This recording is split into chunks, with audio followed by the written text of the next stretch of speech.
రైతులందరికీ నమస్కారం అండి. ఈరోజు మనం ప్రకృతి వ్యవసాయంలో ఉపయోగపడే ద్రవజీవామృతం తయారీ, దాని ఉపయోగాలు, దానికి కావలసిన పదార్థాలను తెలుసుకుందాం.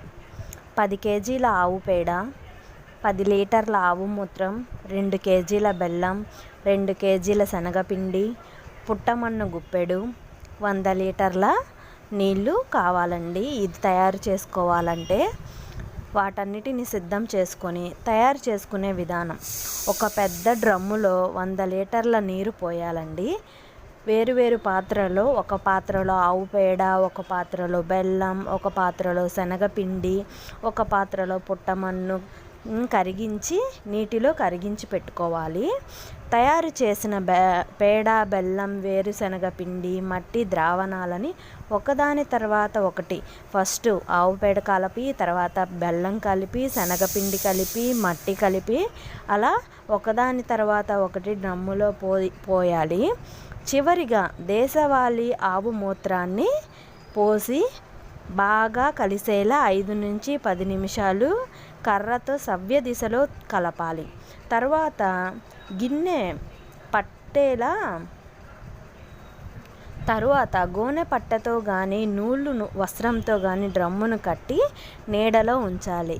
ఈ మిశ్రమం బంగారు రంగుగా మారి మాగిన పండు వాసన వచ్చేంత వరకు, అంటే 7 నుంచి 8 రోజులు పడుతుందండి.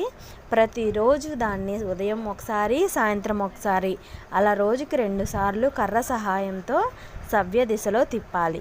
ఎప్పుడైనా మిశ్రమం బంగారు రంగుగా మారుతుందో, పండు వాసన వస్తుందో అప్పుడు ద్రవజీవామృతం తయారైనట్టండి. తయారైన ద్రవజీవామృతాన్ని 8 నుంచి 10 రోజుల లోపు మనం పొలంలో పిచికారీ చేసుకోవాలండి.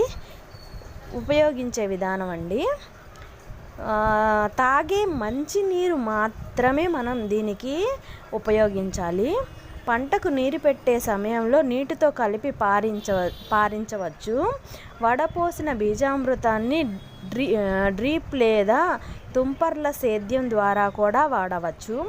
తయారైన తర్వాత 8 నుంచి 10 రోజుల లోపు మాత్రమే దీన్ని పిచికారీ చేయాలి.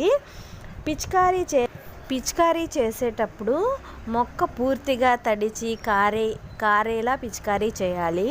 పంట వయసును బట్టి పిచికారీ మోతాదును నిర్ణయించాలి. ఈ డ్రమ్ ఉంది కదండి, ఆ డ్రమ్ముని గోనె సంచి లేదా నూలు వస్త్రంతో మాత్రమే మనం కప్పి ఉంచాలి.